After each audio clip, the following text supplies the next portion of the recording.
Hi guys, we're just gonna wait for about another minute before we start to make sure that everyone gets in. Yeah, and this is all principals, right? I'm assuming. So if you're not in principals, you should not be here. I think you clicked on the wrong link. So it's all first-time competitors only.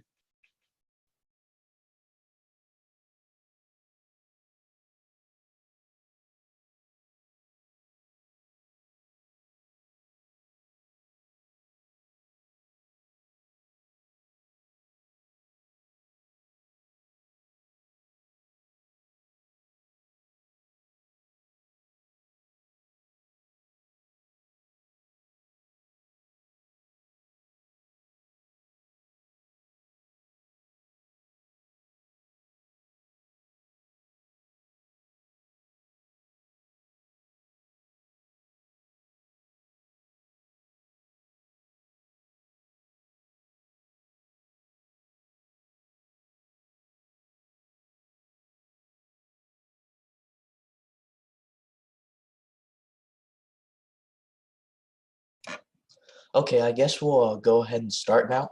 So, hi guys, today we're gonna be talking a bit more about what exactly your event is gonna be like when competing for district.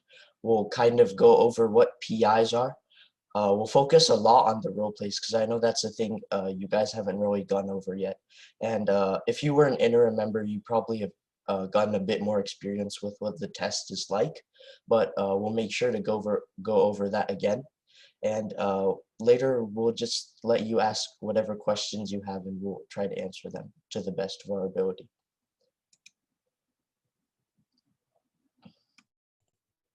So for the basic structure of the principals event, it's going to be an individual event, and there's two parts, the multiple choice exam and the role play.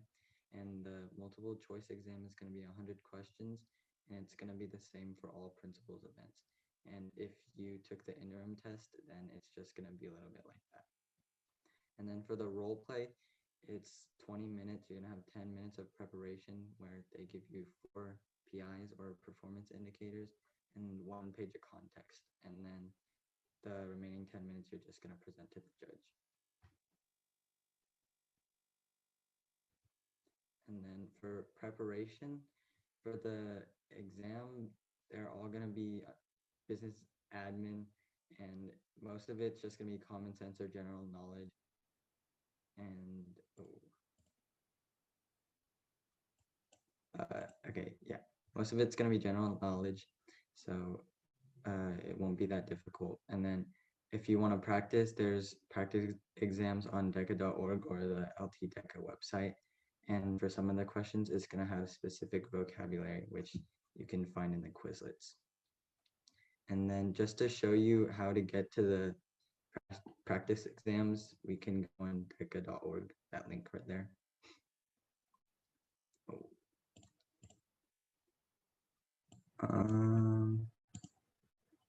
Yeah, and then we go to high school competitive events.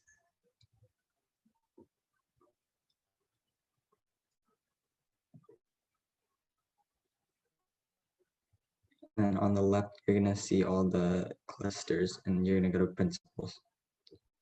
A little further down. And then all of these are the different events, and you can choose whichever exams you want.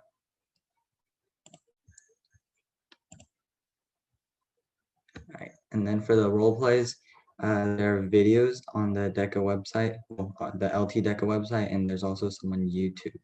And the most important thing for role plays is that you memorize the PIs, which are the performance indicators again, and just mark difficult ones and review those. And then you can also just practice sample role playing with your friend or by yourself.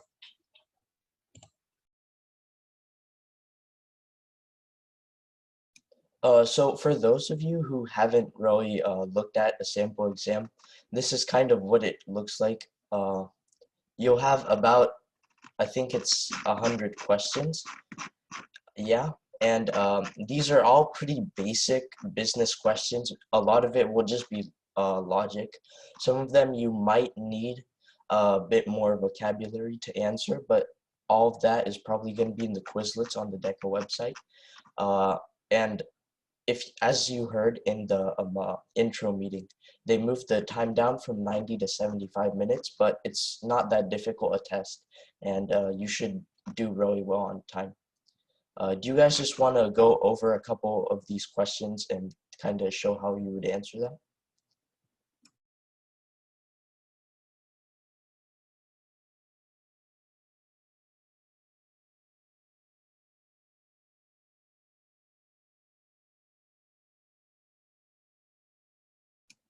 So for this first question, uh, reading it, we see after only her 7th month in business, Martha realized that her new business venture was paying off, and she would be taking home $1,000 of profit for the month. Finally, she could reap the financial rewards of being the boss. This is an advantage of what type of business ownership? So the details in this question show that Martha is probably the only one who's running the business, right? Because it says that she could reap the financial rewards of being the boss. So we can already assume that it's not a corporation or a merger because the question doesn't hit at all at there being any type of merger between two companies or Martha having various investors. Nor will it be a partnership because the question doesn't mention her having a partner, right? So we can assume that this is a sole proprietorship because she's the only boss here. And so that's really how you want to go through and break down the questions. You should kind of look a bit at the answer choices and see what evidence they've given you in the question that kind of hints that this answer choice is the correct one. Do you guys have anything to add on to that? Sean, yeah, actually, so I think the biggest part about like these tests is 95% of it's vocab, since like just like looking at the first question, all you need to know what was like a merger, a partnership, a corporation, and a sole proprietorship like actually was. So when you're studying, like first of all, just go through and learn like what I did was I would take like a bunch of practice tests, and my goal would be to learn every single piece of vocab on those tests. And at some point, like there's only so much they can throw at you, so you'll know all the answer choices, and that makes it so much easier just like to eliminate as you go.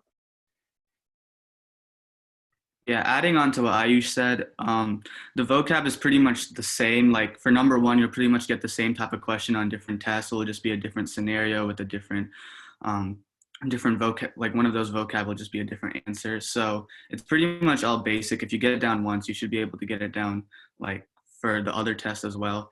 And on top of vocab, there's a lot of like common sense questions. Like for like number 4, you can see it's like, what is an effective way to support and encourage someone who is talking to you? So like, it's pretty much common sense to know which one it is because it's just like common everyday things we do in life. So yeah, most of the tests will be stuff like that. Wait, Sean, can you scroll it down to like question like 60 or something? So how it works is they kind of like section off the test. So in the beginning, you have like a topic, so something like business admin. And then in the middle, it goes to like finance, accounting, and like the actual like meat of like business. And then in the end, it goes to like laws and stuff like that. But like if we just like go to like question like 68 or like yeah 68 and like 66, this is like stuff, and like 65, those are all like examples of like questions that are very like business targeted.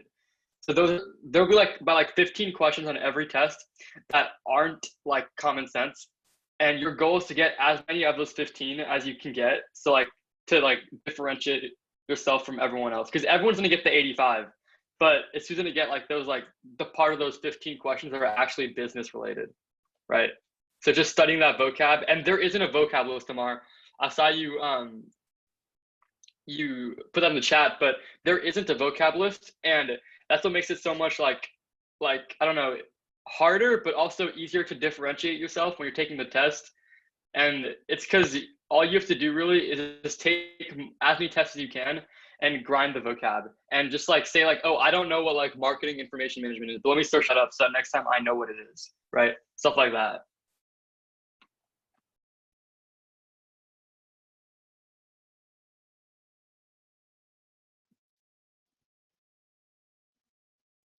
All right, so for instructional areas are very important when you do your role plays. So each specific event in DECA has its own instructional area each and every year. So as you can see in this table, all the 4 principal events have different instructional areas. If you're doing principles of business management and administration, your instructional area for districts is going to be customer relations. If you're doing principles of finance, it's going to be information management. If you're doing hospitality and tourism, it's going to be communication skills. And if you're doing marketing, it's going to be professional development. This QR code just takes you to a document with all the deck events and the instructional areas. And instructional areas are important. There's so many PIs in DECA. And what this does is that it narrows down the PIs that you have to study. So like customer relations, for example, it can have maybe like 15 to 20 PIs. And if you're doing principles of business management and administration, you really want to focus on those 20 PIs. Make sure you know each of those PIs inside out and you know how to answer that no matter what the scenario is. So make sure when you're studying the performance indicators, make sure you're looking at your correct instructional area and yeah, just study only the ones that are in your instructional area. Yeah, so PIs are like the I can statements from class. Like when you walk in that role play, they're gonna grade you on a scale of 1 to 20, or yeah, 1 to 20 on 4 PIs, I think. And then the last one is like how professional were you, right? So every PI, so for principal events, they're all under this thing called business admin, right? Core. And those core PIs are like a list of like 200, right? 200, 300, something like that, like PIs like written out. And so what they've done here for districts is they're telling you that they're only going to take it from this instructional area, which is about like 20 or 30 PIs right there, just like Anna said. So I think like the biggest tip there is like what you should do is you should write out like your own answer, because some of these PIs are like describe the nature of currency. I think that's like one of them. I don't remember any of this, but yeah. So like what you'd go there and do is you like, if like I was you, I'd write out the answer to how I would do that. And then, so like, that's like one thing that will get you like the basic, like 15 points, right? And so now your average. What you can also do is have like a real world example or something like that. Like, let's say it's saying describe the nature of operational costs, right? And so I'd say operational costs are the cost of operating my business, right? How much money do I have to pay when I'm operating a business? And then I could take it one step further with that real world example and say, if I take a look at Redbox versus Blockbuster, Blockbuster, like, you don't see anything right now because they have to pay for that entire property, while Redbox is paying for like this, like paying to have their little like box placed at like different like other different locations who are already paying for the location itself, right? So that's like how, and that's what get you like that extra 5 points on your role play. Just know that these instructional areas are only for district. So if you end up going to state, then you will have to study all of them. So these are only just for this one conference. And to emphasize what Ayush said, make sure you guys study those PIs, because the PIs is like the bulk of the role play. They're really valuable. So make sure you guys know them. Okay, now for the general role play, this is also on the DECA website. So the first thing you want to do is, it's going to be different since, but what we would do in person was go shake our hand and ourselves and say our role, whether it be, I don't know, like the director of marketing or whatever. We'll say, hi, my name is this, my name is blank, and I'm the director of marketing. Obviously we can't shake hands in virtual, so just introduce yourself, say your name, say your role, and then before you get into your performance indicators and your solution or whatever, make sure you state what you were brought in for. So maybe you were brought in as the director of marketing to develop a marketing strategy for some problem. So make sure you say like, I was asked to come in and create a unique marketing strategy to help this solve this problem. And then you can move on to your solution. And what you want to do for your solution is make sure you answer the performance indicators, list out the performance indicators and answer it. But also you want to like weave it within your solution to your, whatever the problem is, whatever your case study is. You want to answer the performance indicators while also answering or presenting your solution. And yeah, so make sure if your performance indicator is like Ayush said, what is operating costs, you can say, you can just define what operating costs are for, and then also talk about what they are for your business and how you can decrease operating costs to increase profit or something like that. And then at the end, just sum up your performance indicators and make sure you restate your solution to make it clear to the judge that, you know, you have a good solution and it answers the performance. And Yeah. then So after you, okay, you can sorry, go Nate, first. wait. But like you said that one thing about like saying like clearly state what your task is. That's actually like I like never thought about it like that, but that's a crazy good way to get like the judge to like you immediately. Because what they do is they give you a sheet of paper that has like your role, the judge's role, and it's all like woven into this paragraph. So I remember my last year state judge, I gave her a business card at like the end, and she texted me telling me, what really wowed me was the fact that I accidentally like reminded her like her role. So what I said in the very end was she was like a new employee. So I gave her a business card saying like, I understand that you're new around here, so please feel free to contact me. So it's like the people who can really immerse themselves into their role and act naturally like stand out. And that's like a big deal. Like I like talk about that a lot, and it's like a really big deal in like the role plays especially.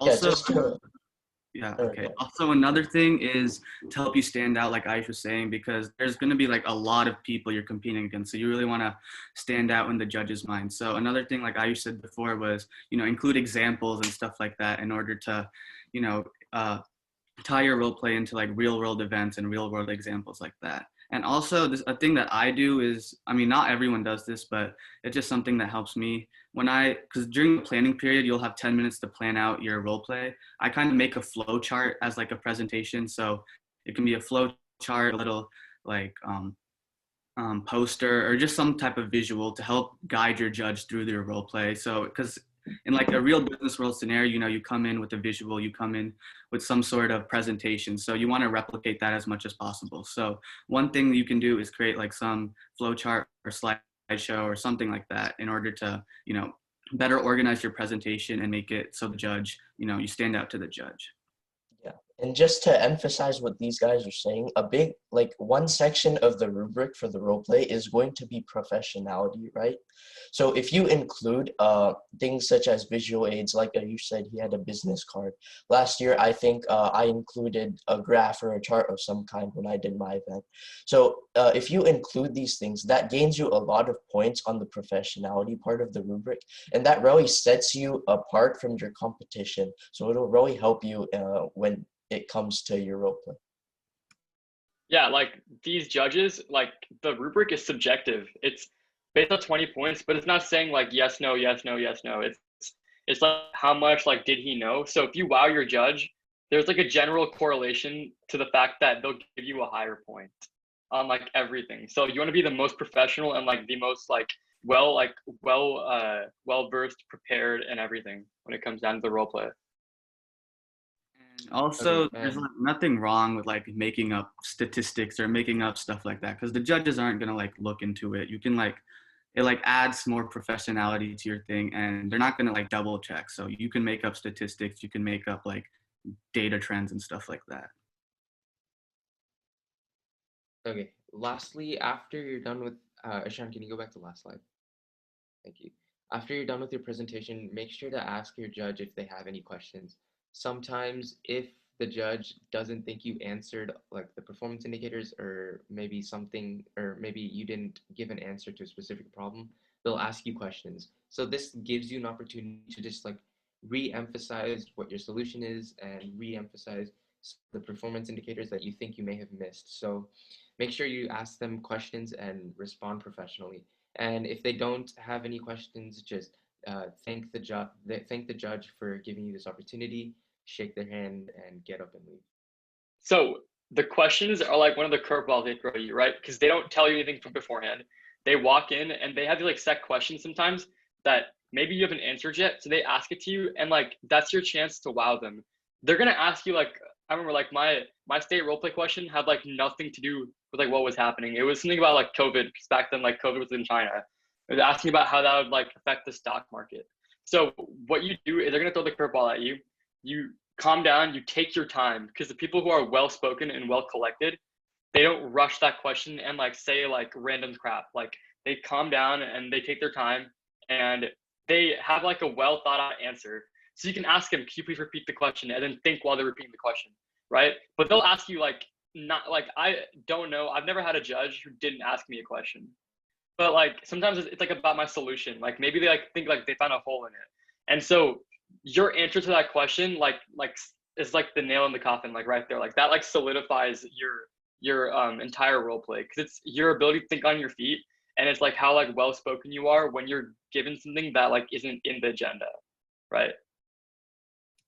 Yeah, But and on the judge's sheet where they kind of tell the judge what they're supposed to do in the role play, they'll have a list of questions that they're supposed to ask you. So you want to make sure that you answer those questions really well, because those could be crucial points that you would be missing out on if you didn't answer that question, or if you had not a well-constructed response. So just make sure you do really well on those questions.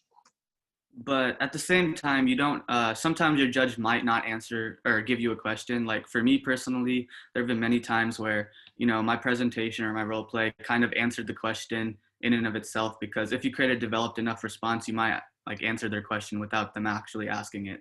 So they might not ask you any questions, or they might say, like for me personally, they were like, I know you've already answered this question, but I'll just ask it again and just repeat yourself. So you might have to do that too.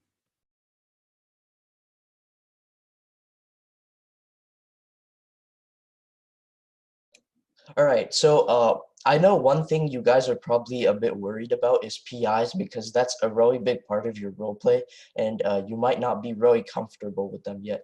So actually, when I was studying for my event last year, I found this YouTube channel, which is really good at, explaining your PIs and then kind of showing you how you can exactly apply them in your role play. So if you want to come back later and look at this video, I know this is really good to use, especially during the preparation phase of your roleplay, when you're kind of looking at the PIs and thinking about how exactly you can use them in the event situation. So this is a video that explains that really well. On top of that, this guy, he goes through and for each different section of your performance indicators, he goes through and really explains exactly what that PI is. And he might even have a couple of sample role plays somewhere here too, where he'll just show you the PIs he uses and how exactly he uses them. So this is a really good channel, and I really recommend that you guys come back here later and go through the video. Especially, I don't know what the instructional areas are for your event, but make sure you watch the videos for those, because his channel is really good that way. Hey, Sean, 1 second. Okay, so I had a few questions. Okay, so first of all, we will link this channel or this presentation to the website, right? We'll definitely do that. The next thing is, so someone asked me how would a business card work since it's going to be recorded? And that's a good question. And again, that's something that can be easily worked around. Maybe you can say like, I think like just like off my feet, if I have a business card, I'll be like, hey, here's my business card. I'll definitely get it to you when I see you in person later down the road. In that time, if you need anything, please feel free to go through the corporate system or something like that can work around. And like a business card isn't the end all be all for like wowing the judge. You can have a visual. Like I think the biggest thing is trying to sound smarter than you are. So if I came up to you guys and showed my business plan and said, oh yeah, here's my SWOT analysis, so I'd be like, wow. But it's really something like super basic and super like down to earth. And so you guys can just like, it's all about pulling something that people have done in the past that shows your complex understanding of the role play. And wait, I have one more question. So that's actually a really good question. So I think we forgot to tell you all this. So it's going to be a recorded like role play, right? Like you can be recording it and sending it to them. So there may not be like questions that they can ask you back. And Ishan, correct me if I'm wrong, but it's going to be recorded and submitted, right? So questions wouldn't really be a thing. Mm-hmm. Yeah. So okay, two things. Okay, right off the bat is one, you can address. I understand that you may have questions or concerns regarding this solution, but please feel free to contact me at your discretion, right? Something like that, because they obviously can't ask it to you this time. So for those of you who are quick on your feet, it's gonna be a little bit like a bit of a disadvantage to y'all. Like I'm like one of those people, so I feel like it's gonna work against me. But also, this is like your time that you can really prepare what you're gonna say and not have to worry about something that's gonna come up randomly. And then the last thing I got was yeah. So someone asked, do we address what the judge's position is? And when I'm doing a role play, what I do actually is during the planning sheet, like I have like what the sheet that they gave me up there, right? It'll have like a little like 4 paragraphs normally. It'll give who you are, who the judge is. Then it'll say background about the company, the problem, and then what the judge wants you to talk about. So what I would do on my planning sheet, because they give you paper normally, is I'd write down who am I, who is the judge, what company do I work at, like 2 or 3 facts about the company that they list, and then I just go and copy down the PI's word for word. This can help because if you're calm and collected enough, and like if you're like really just nailing that role play, you can stop and say, hey, so I understand that you are the marketing representative for the company. There probably going to be loads of opportunities to get our name out there, blah blah blah blah. So if you like addressing who they are, like adds on to your complex understanding. Wait, and I got one more. The company that they provide will be fake, but that doesn't necessarily mean that you yourself can't draw on like a real company's like history. And I promise you, the amount of times I have quoted I quoted Mark Zuckerberg, and I promise you he did not say any of that. They don't like verify what you say, right? They can't like bust out their phone and say, oh yeah, Mark Zuckerberg definitely did not say that quote about business. Like they can't do that. So while the company they give you is fake, they'll give you a real life scenario, and you can definitely say that in this industry, your competitors must be this, and like provide real companies, right? I think that's all for the questions. If y'all have anything else, just keep chatting me. Sean, I think you're good to go. Okay. And so what we're going to do now is this is one of the sample role plays that's on the DECA YouTube channel. And we're just going to go through and kind of break it down and look at what exactly you would have to say during a role play. So first of all, keep in mind that they aren't showing us what this guy did and when he was preparing for the role play, right? But ideally, what you would do is you'd get 10 minutes and they'd give you the prompt with your list of role plays. So first of all, the thing you should do is write down who exactly you are, because in that scenario, you aren't so-and-so high school student. You would be so-and-so marketing director for Google or something like that. Or well, it won't be Google, but you'll be in some kind of position at some company. So it's really important that you kind of understand what situation you're in and you really like step in their shoes. Make sure that you write down the PIs on your sheet of paper, because that's really going to be the skeleton of what you're going to say during your role play. And you can maybe under your list of PIs just write down a bit of definitions or maybe examples of what exactly you would want to include during your role play. And another big thing, like Ayush and the other officers have been emphasizing on the earlier slides, is that you really want to try to make like a visual aid or a business card of some kind, because that sets you apart from your competition, gains you those professionality points. Oh wait, let me share my audio. Right.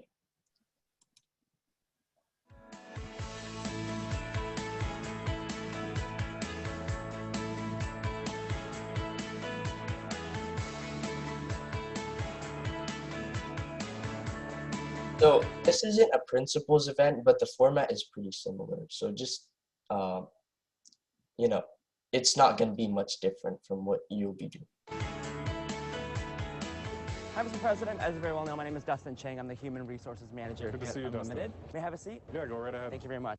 So obviously at during the virtual conference, you won't be able to do this, but the first step of your role play is always going to be to introduce yourself.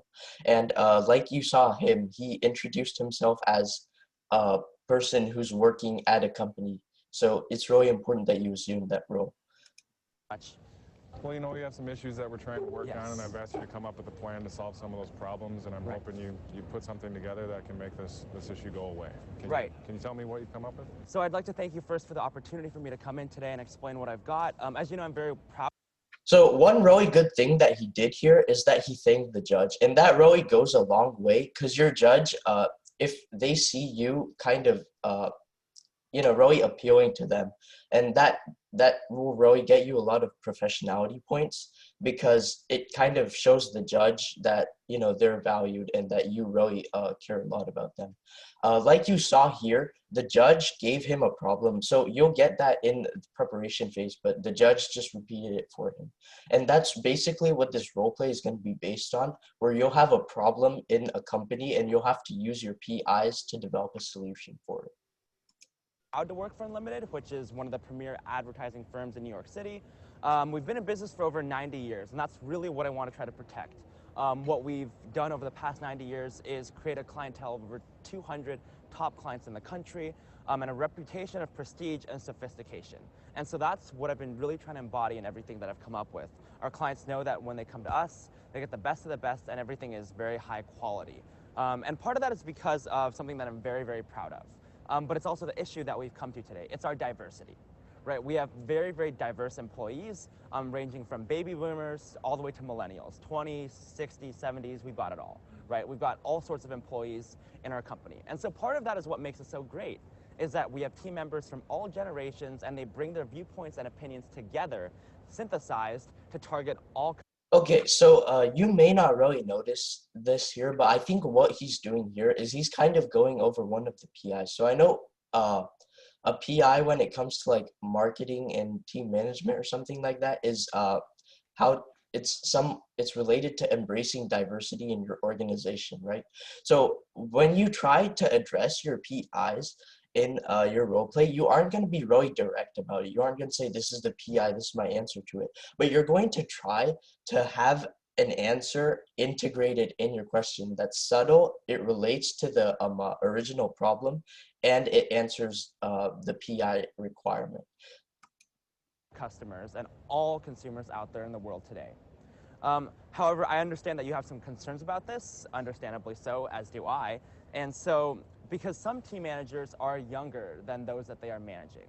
And my job is to make sure that this doesn't become an issue. Would you say it's an accurate snapshot of what we've got going on today? I would definitely agree. Yeah. And so when I thought about this topic last night, the first thing that I considered was the issues that impact human resources development. And really there are several. Human resources development is based on experience and assistance that employees get, and really how they grow over time, I believe. And so it starts, of course, with themselves innately, but it's also about. So another example of a PI that he's using here, he's talking about human resource development, right? So just like that, you're going to have to address your PI, which will be a specific topic, and then you'll give kind of a solution to that, and then later on you'll tie it back as to how it really relates to that problem. Employee satisfaction. If employees are happy and they're very content working in their environments, they'll develop much better than they would if they're unhappy and just complaining all the time. It's also about how much training they're given and how we develop them as employees and as people, how well they're managed and other people treat them, as well as the challenges that they're given over time. And so with all these factors, we know that it is very important in considering this. Hey, wait, Sean, real quick. Very positive. Okay. So I got a question. Sean, your audio is still sharing. Oh, okay. I don't know why it's doing that. I paused the video, so I'll just stop that. Okay. All good? Can I go? Yeah. Okay, so basically I got a question in the chat talking about what is a visual and how can I use it, and like an example of what a visual would be. Okay, so a visual is anything. Okay, so when you walk into that DECA room, they don't give you anything except for a piece of paper or like as many pieces of paper as you want and a pencil, right? So obviously, I think one piece of paper is gonna be you planning, right? Like I said, you're gonna like write down like who you are, who is a judge, and your PIs, and you're like roadmap them and like say I'm gonna talk about this first and this, and I'll do my solution and then I'll talk about this. But a visual is something that you use to like, okay, like between like all of us, a visual is like makes you look cooler. So it's anything that you create that relates to your like it like relates to your presentation, but but it like adds on information. So for example, let's say, okay, if my presentation was about how this school district came to me saying that they need help raising money, right? And they're wondering how they can raise money for their sports stuff, like for like their like sports events. What I would go up and say is like my visual, like just like off the top of my head, I could like maybe have like what I do is I fold a piece of paper in half. Let me see if I can find some paper right here. This should work.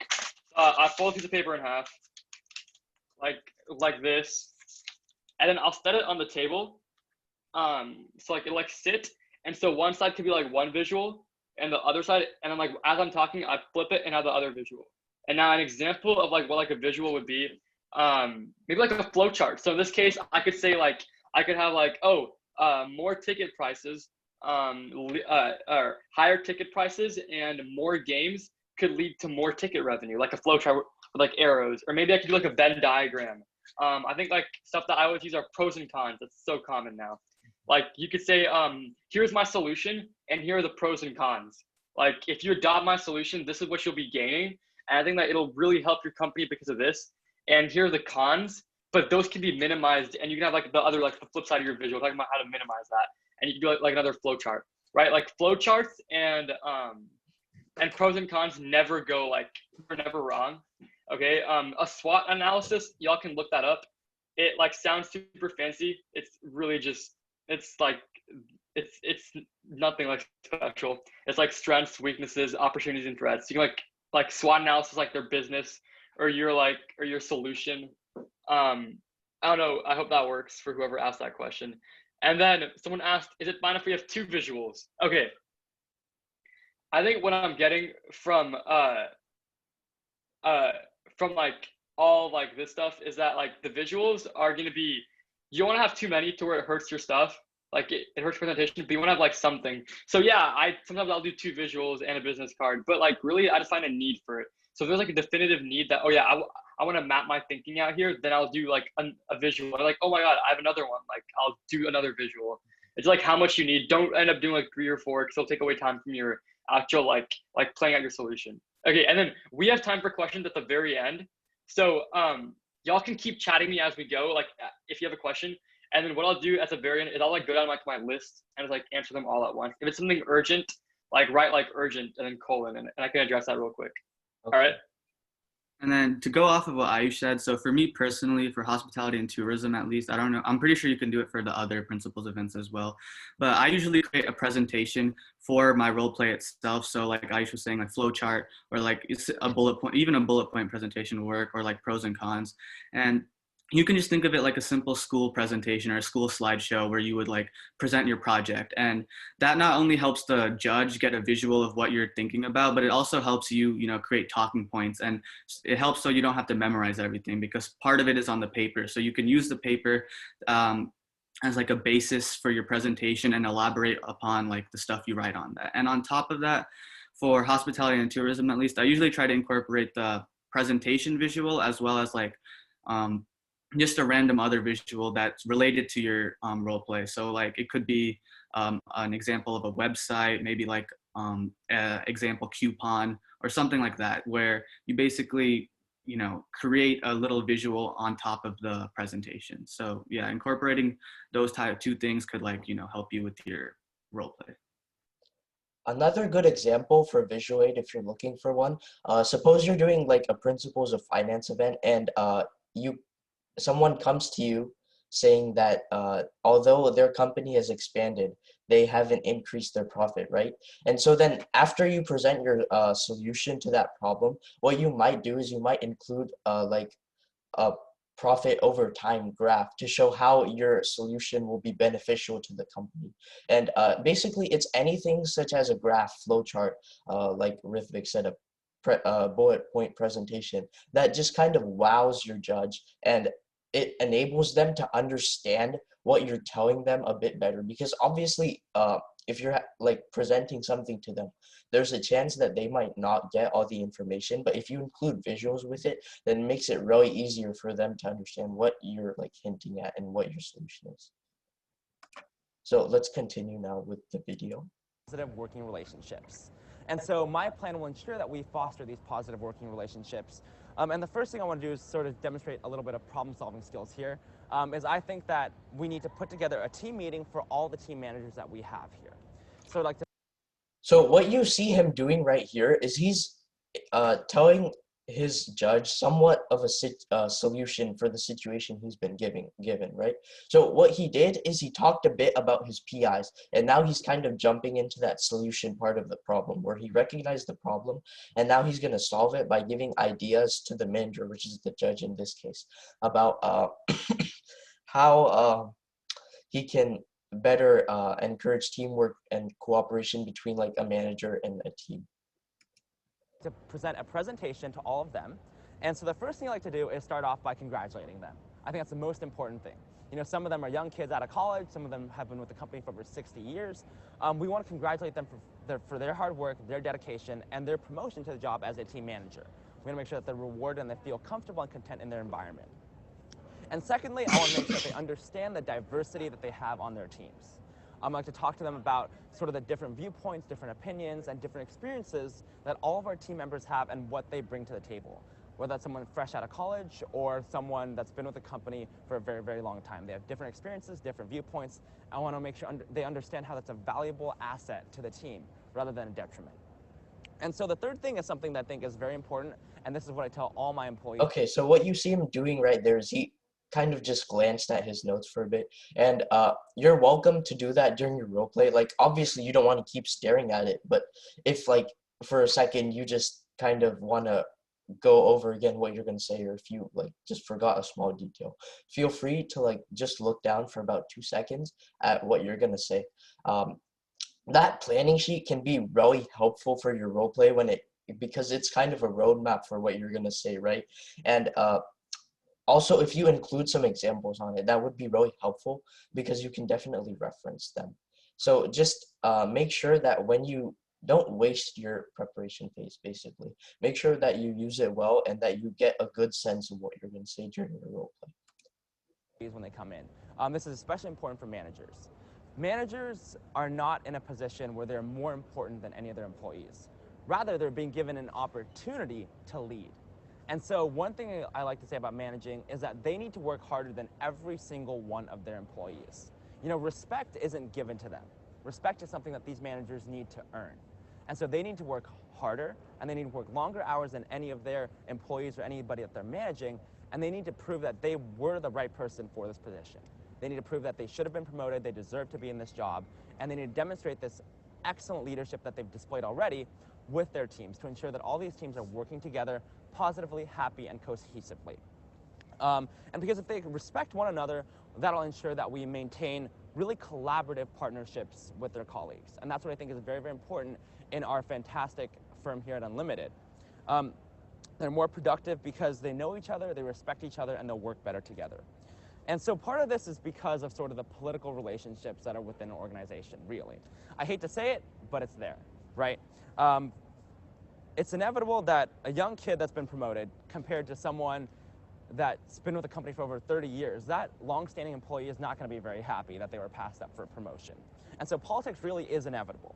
And that can be a very detrimental impact if we don't implement a plan such as this one. Because employees aren't going to be very happy about this sort of leadership that is being displayed. Someone that's very younger than them, they probably don't respect them because they say, oh, hey, they don't have as much experience as I do, they shouldn't be there. And so they're not going to work as hard, they're not going to be motivated, and they're not going to respect their manager. And I think that's the key, is that we need all of them to respect one another. And so helping our team managers to understand all of this, understand that they have to work harder, earn their employees' respect, and really truly lead as team managers and work hard and create opportunity for all of their employees. That's what's going to be most productive. If all these employees come together, are happy working together, and can collaborate effectively, bringing their different diverse viewpoints together, that's what's going to keep Unlimited as one of the top advertising firms in the country. And so that's what I'd really like to emphasize to these managers in this team presentation. And so I hope that this presentation will sort of demonstrate some effective problem-solving skills for us to be able to solve and tackle this issue before it really becomes an issue. Do you have any questions about this so far? Okay, so before we move on to questions, let's kind of recap what exactly he did during that role play. So he came in and he introduced himself to the judge based on his event situation, right? And then after that, he had a really good mix of his solution, recognizing the problem, integrating his PIs, and also referencing back to the situation, right? So that's really what you should be doing in your role play, where you come in and after your introduction, you kind of want to just recognize the problem that's there and talk a little bit about the company itself based on the details given to you in preparation phase. After that, it's really important that you cover all the PIs basically. What you saw him cover here, I think one of them was probably fostering teamwork and embracing diversity within a group. I know he had 4, but if you go back through and really like dive in to what he was saying, you can recognize that he's addressing all of the PIs in his presentation. And then this is really important, but you have to propose a situation to the problem or a solution to the problem, right? And so he did a really good job of that, where he was talking about how he thinks that they should bring all the managers in for a meeting and then they should congratulate them, but also tell them that here's how you earn the respect and the support of your employees. And so he did a really good job that way. Now, so if you look, it took him about 6 minutes to finish that part of his role play. So you should really take between 6.5 minutes for that, because you want to leave time at the end for questions, right? The judges probably have maybe 1 or 2 questions they want to ask if you didn't cover them already in your role play. And if you go like above 10 minutes, they're gonna have to stop you, and that means that you won't get the points for the questions. So it should be divided like 6 and 4 that way. So he does a really good job of time management. I do, and you might have covered some of this, but if you can just reiterate Sure. some. So this is one of the if you recall from earlier where Rivik was talking about how your judge might say that you've covered a question, but if you could just repeat, right? So that's exactly what this judge is doing here. He's asking the person who's doing the role play to repeat his response to the question directly, even if he might have covered it during his role play. Do you think calling attention to age differences is better than just ignoring the differences? So I think in a perfect world, we would ignore all age differences. Employees, us as managers, us as executives, everyone would just ignore them, right? We would see each other as people. However, like they talked about, it's inevitable that there are, sort of political relationships and people see things differently based on age. And so I think that we do need to address this before it does become an issue. Otherwise, it will go unrestrained and it will definitely become an issue. So if we tackle this now, it'll be much more effective for us. Okay. Okay, so like you saw there, when the judge asked him a question, right? A lot of times these questions will be something that you aren't expecting, right? And you don't want the question to catch you. So you have to stay calm and give a professional response to the judge when he asks you a question. And the person doing the role play in this situation did that really well, where you don't see them like kind of stuttering or, just giving like a random response that's irrelevant. They stayed calm during the question, and then afterwards they gave a good response to it. So that's really what you want to do when the judge asks you a question. And why is it important to address potential issues before they occur? You might have been just talking about. Yeah, I really think that we need to be proactive rather than reactive. Because if we wait for employees to grow irritated and unhappy, it'll be much harder of a problem to rectify. Whereas if we tackle this problem now, we can solve it before any employees are dissatisfied. Okay. And then can you tell me what are some examples of ageism? Ageism. So ageism, as you very well know, is sort of discrimination against one. Okay, so I feel like one of the things that he did here for this last question, when he said ageism and repeated it, he was kind of giving himself a bit more time to think about what he was going to say. And so you can do that when a judge asks you a question, where if you like ask them to repeat a question, or if you kind of repeat like significant parts of the question to them, that gives you a bit of extra time to think. As long as you don't make yourself seem worried and kind of stressed out, and you're really calm during this part, you can do really well. honor people based on their age. And so I think that some examples of that might be a 60-year-old employee that's been at the company for a long time saying, hey, this new fresh college grad is in no way qualified to manage me. And then treating that employee badly simply because of their age, not because of anything they know about them or their expertise. And that's what we really want to try to minimize today. Excellent. That's all the questions I have. Okay, perfect. And so what I'd love to do is implement sort of these presentations next week. I'd like to schedule them out with all of our different team managers next week, if that's okay with you. That sounds excellent. I look Great. forward. Okay, so what he did at the end after the judge said thank you, right? He went back to his original solution, and that really reinforces to the judge that you're really into it, and you can get some professionality points from there. So that was a really good thing he did. Okay, awesome. Thank you very much. Thank So you, I'll get Dustin. working on this. All right, great. Thank you. Have a good So that's the end of that role play, right? There are a lot of positives in it. He remained really calm during the role play. He addressed all of his PIs. He provided a solution. He answered his questions really well. The one thing I would probably add to this is, we've been talking a lot about visual aids. So that's probably just the one thing that I would fix, other than minor changes. But he did a really good job, and I feel like this is really good model role play.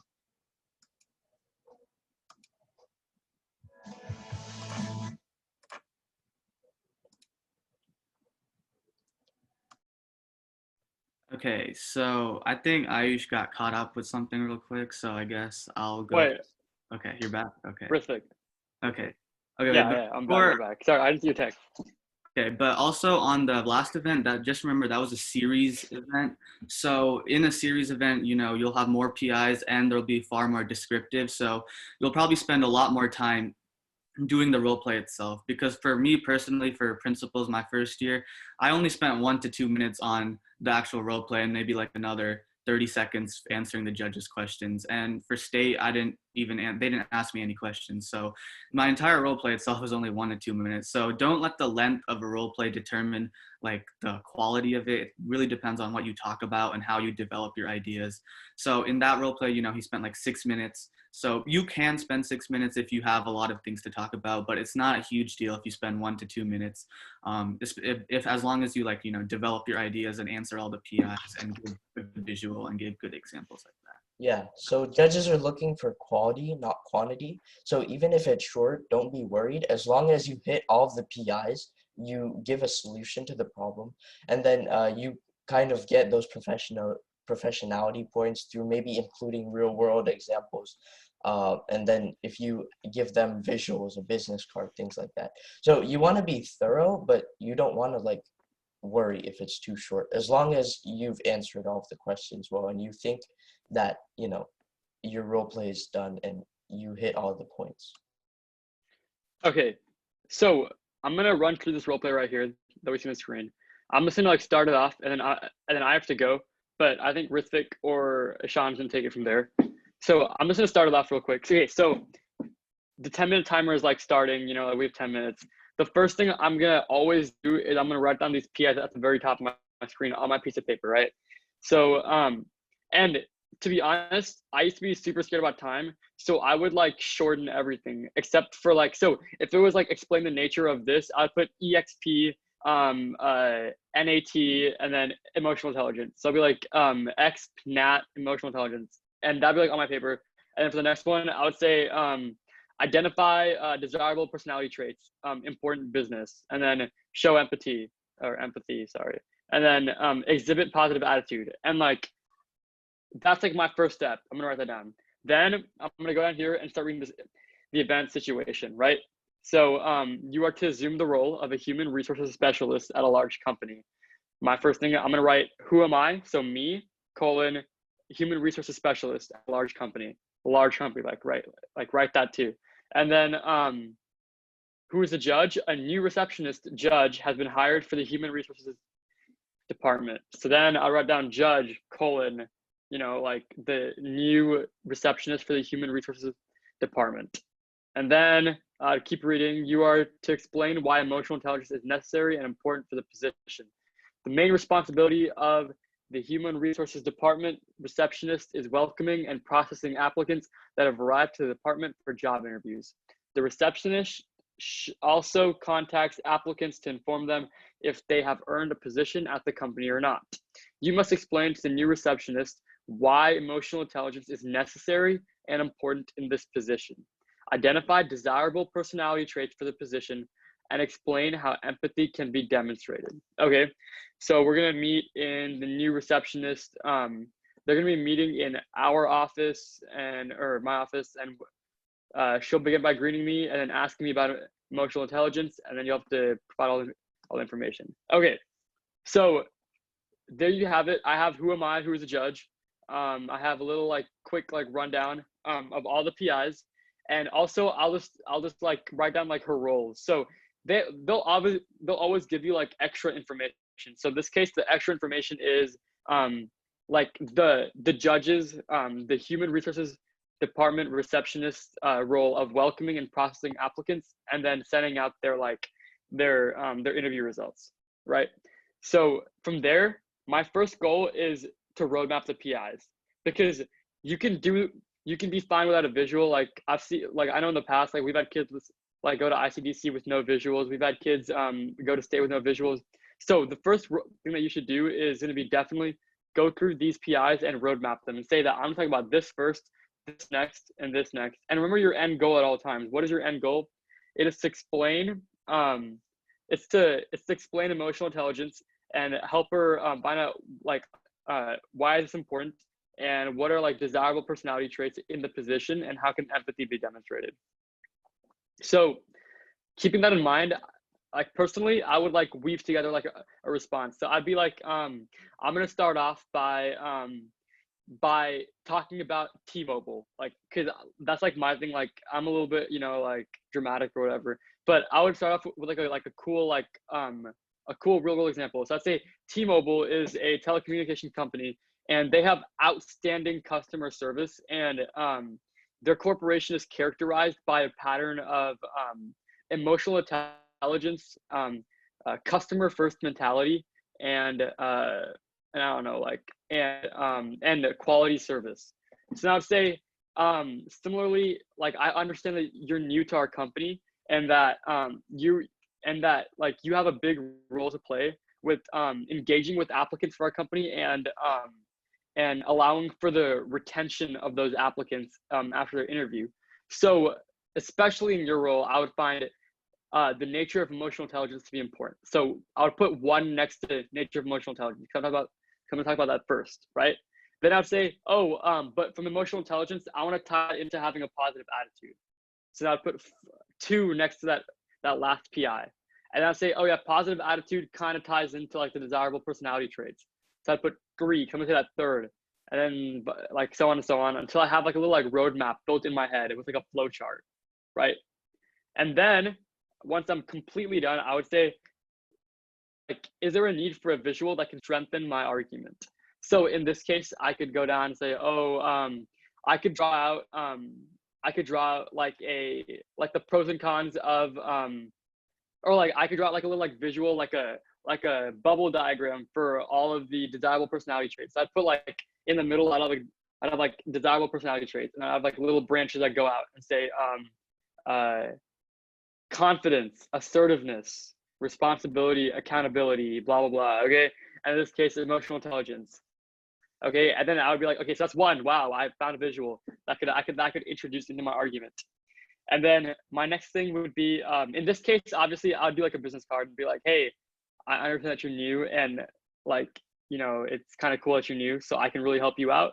Please feel free to contact me. And if you can't do that because it's virtual, you could say something here's my, I will have my business card and show it to them, sent over to you as soon as possible. Since we're not face to face right now due to the lockdown restriction, so that you can contact me whenever you're free if you have any questions about the job position. And so right there, if you ask me, I don't know, Sean, you can tell me, that's a pretty decent interview right there, right? I had a real world example. I led off with that. I roadmapped my PIs. I had that visual and I closed it off. And then finally I would ask, do I have any questions? And obviously they wouldn't be able to answer. So you'd be I understand that you may have questions or whatever about the job, blah, blah, blah. Okay, so that's another thing. Finish off with that. But that's an average role play for business admin, I think. And so y'all's role plays won't be too different from this since it's all principles and it's pretty like common sense stuff. And then I have to go personally. I'm running late to another event, but if you guys need me, I don't know where Sean put it, but like my contact information was somewhere on the DECA website or something. Like it was like a video. So if y'all ever need if y'all have like questions or like need help on something with DECA or like your role play, you want to see something, just contact me. You know, you can just like text me and I'll like get back to you as soon as I can, and then we can like talk from there. All right. Thank you guys so much. All right. See you, Rispik. See you, Nate. Bye, Sean. Okay, so here we have a principles of hospitality and tourism role play. So honestly, like what Ayu said, I kind of like to look through the performance indicators before I delve into the actual role play itself. So here, the 4 performance indicators are: explain the nature of positive customer relations, demonstrate a customer service mindset, handle customer/client complaints, and reinforce service orientation through communication.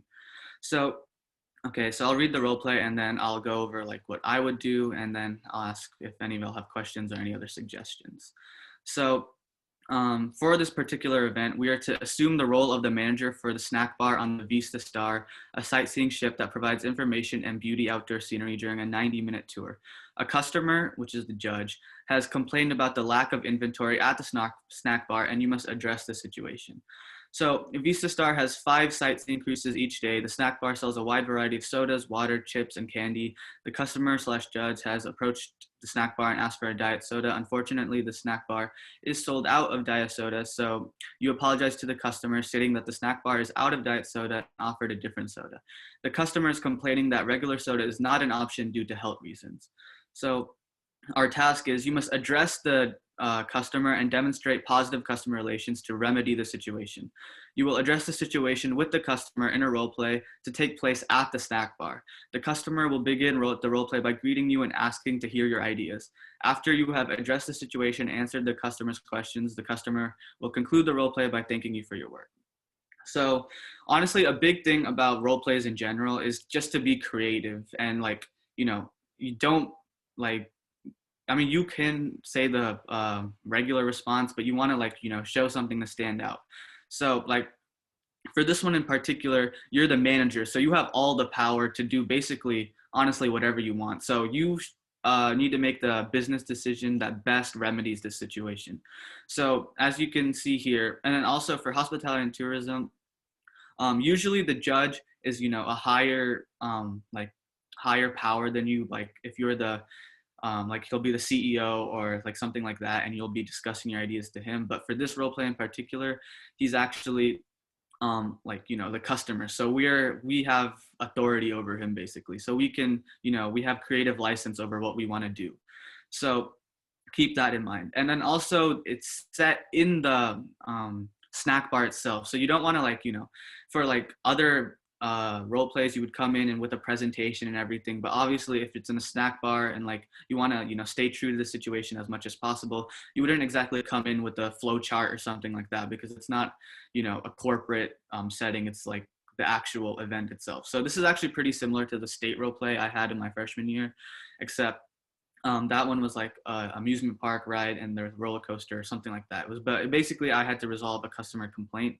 So I would start off this role play by first of all, you know, talking about the actual setting itself and like saying, you know, sorry, we don't have any sodas or water and stuff like that. And like basically reiterate the situation toward the customer.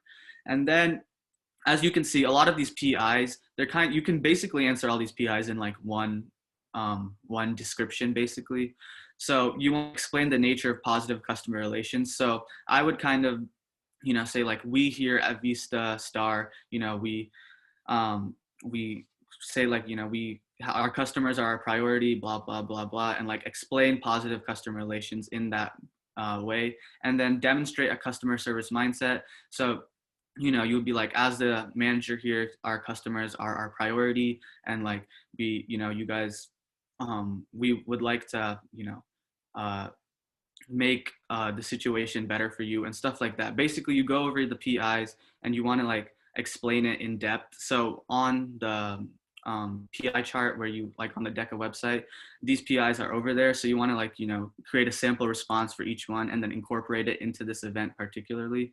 So for this event, I would actually not really create a presentation visual because it's not necessary. It's not necessary to present. However, they do give you extra pieces of paper. So if you want, you can write bullet points just for your use only, and like that will help you like remember stuff, so you don't have to memorize the entire role play. You don't have to like say it from scratch. So you'll kind of have those bullet points to guide you, but don't like write out full sentences. Just like write out short phrases that will help move the presentation along.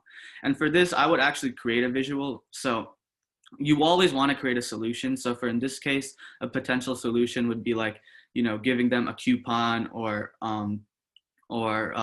like making their meal free or something like that. And that's kind of like the creative part where it comes in. You want to bring in your own ideas. And so like for the visual, you would like create an example of a coupon and like hand it toward the judge. Obviously for virtual you can't hand it, but like you could say, I'm sending you this coupon, and show the judge.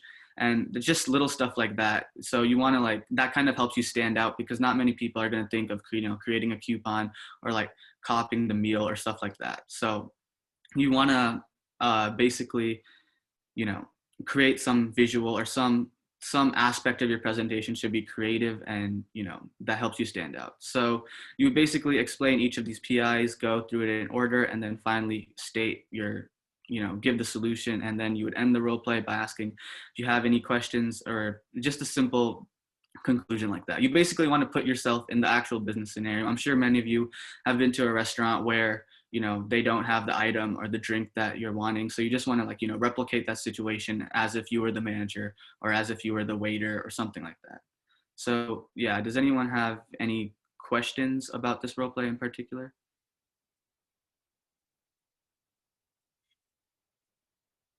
Because I know a lot of people are doing hospitality and tourism. It's like one of the most competitive events, or not most competitive, but one of the most taken events.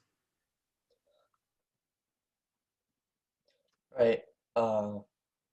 So as you guys know, we have made a DECA website for LT, and we've uploaded quite a bit of resources for practice onto there. So just once again, make sure you check it out, and I'm sure there are a lot of good things on there that can help you prepare for your role play and your test. And before we move on to questions, I just wanted to tell you guys, so the officers have made like a group me for every different category of events. So for principals, if you guys want to ask us any questions, or like if you want to ask us about like prep material and things like that, you can excuse me, you can join that, and we'll be on there. So if you just have any questions, concerns, or anything you want to talk to us about, feel free to join and drop your questions in there. And I know some of you probably have to leave or go somewhere, so we'll do questions. But before that, I just want to Emma and Yihong have asked us to take a picture for Super Saturday. So if you guys could turn your videos on, so we can just get that picture. And then after that, if you want to leave, you can, and then we'll do questions. So.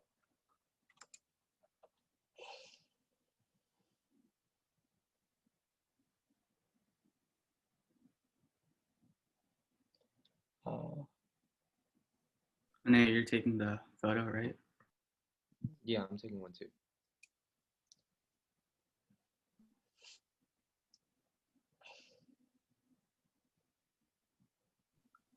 Are you good? Yeah, let's all do the DECA sign too with your hands. So if you could like get a DECA diamond up, and I'll take a picture.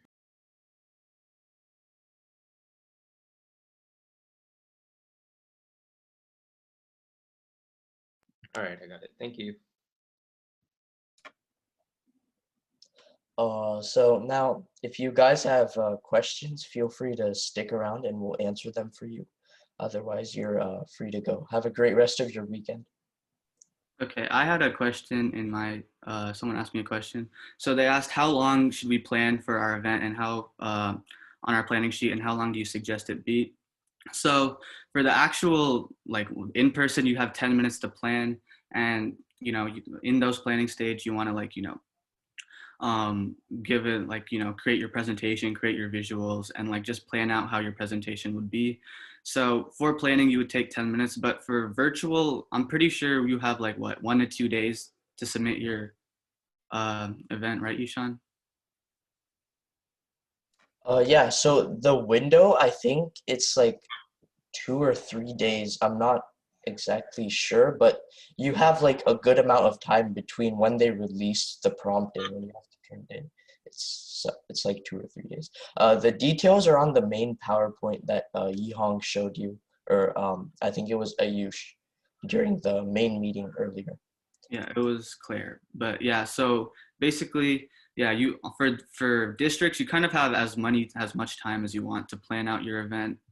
So don't create a whole script and memorize it, because like they can tell if you're reading off a script. But like for at least districts, you would want to be more planned than usual. So yeah, and then for state, I personally suggest taking 10 minutes to plan, or like 9 minutes to plan out your event, and then in the last 1 minute you kind of want to go over the presentation in your head, so you're not like going doing the role play cold. And then also you kind of have like, while the judges tell you time's up and they want you to like or not the judges, the appraisers, they tell you time's up, get in a line. And while you're like waiting in line to go to present your judges, like it's only like 1 minute, but like you could go over the role play in your head, and like it like helps you practice and stuff like that. So I would say, and then for the role play itself, for principals at least, there's only 4 performance indicators. So I would say like, spend 1 to 2 minutes actually going through your role play.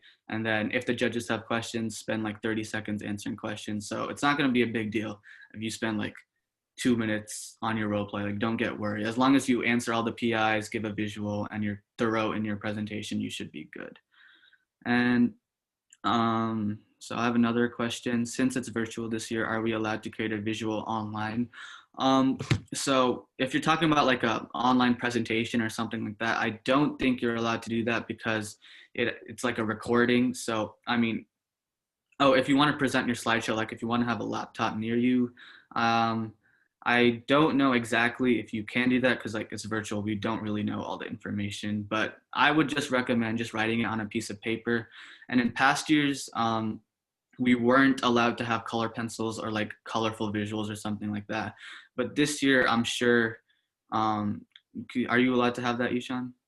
Look, I'm not really sure, to be honest. Considering that it's at home and everything's different, there's probably a possibility that you could do that.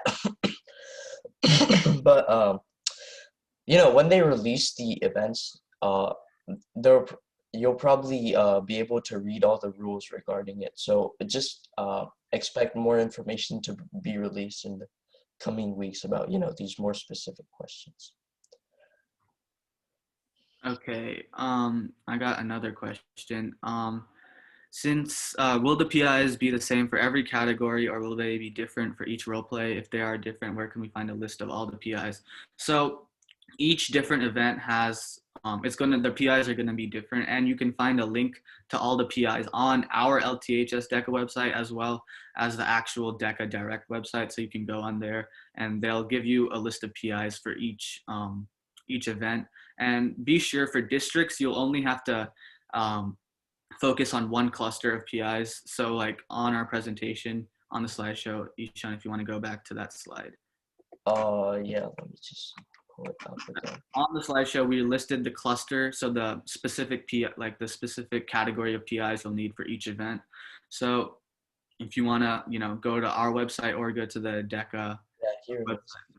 Yeah, so like for each of the principal events, like for hospitality and tourism, it's communication skills. For entrepreneurship, it's information management. I mean, for finance, it's information management, and for marketing, it's professional development. So yeah, and then, so yeah, I hope that answers your question. Since we have to submit a recording, will we have to stop at 6 minutes, or can we go longer? So actually, I'm pretty sure you have 10 minutes for the recording, right, Ishan?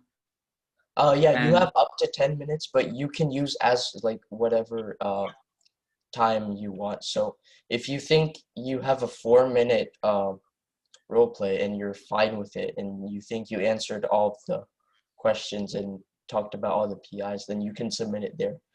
But the max you get is 10 minutes.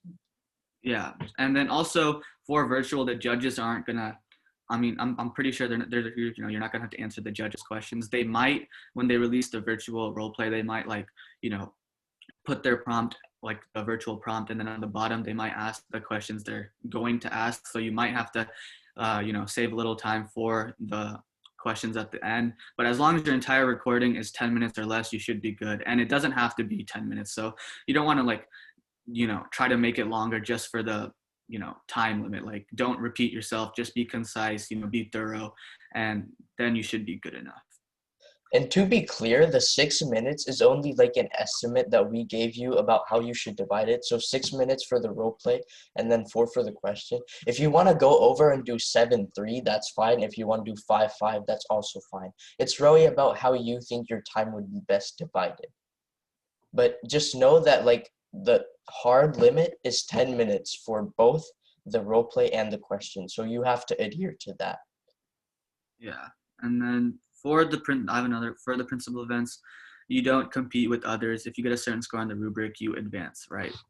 So for principals events, at least to the best of my knowledge, you don't compete with anyone in your school, obviously, but you still do compete with other principal events. So basically on testing day, at least before, I'm pretty sure they'll do a similar system this year, even though it's virtual.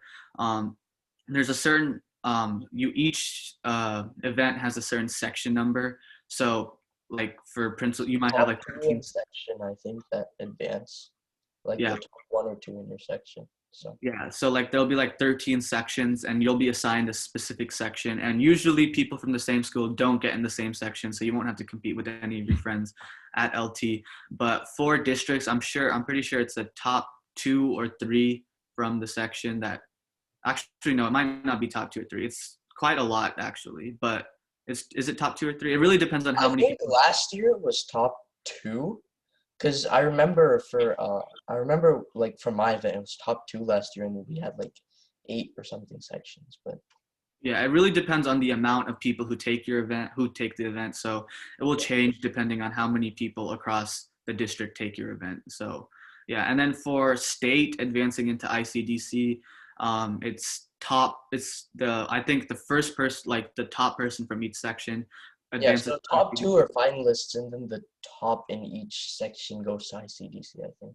Yeah, so for state, there's, you know, the top 2, and then the second place, they get a finalist award, and then the first place, they get the finalist award, and they advance to ICDC. So really only the first person in each section advances to ICDC. So when is the competition? It's December 10. It's in like mid-December kind of. Yeah. And for the principals event, I'm sure on the DECA website you can find that information, and you can find that on our own website. But for each type of event, it's a different date. So like I'm pretty sure, is principals the first one or is it the last one? Principals is the first to be released. I just looked it up, so it's the December 3rd to 5th is the submission deadline, or the submission window. Yeah, so you'll get your The open book exams is from December 7th to 10th. Yeah, so you'll get your role play on December 3rd, and you'll have until December 5th to submit it. And the test, like Anay said, was December 7th, right? Yeah. Okay, any other questions? I'm going back through. We have to address what the judge's position is. No, you don't. They'll most likely, they already know what position they are, right? So when you go in, all you have to do is introduce yourself, and that's about it. After that, the judge might say a couple words to you, and then you can get started. But you don't have to say,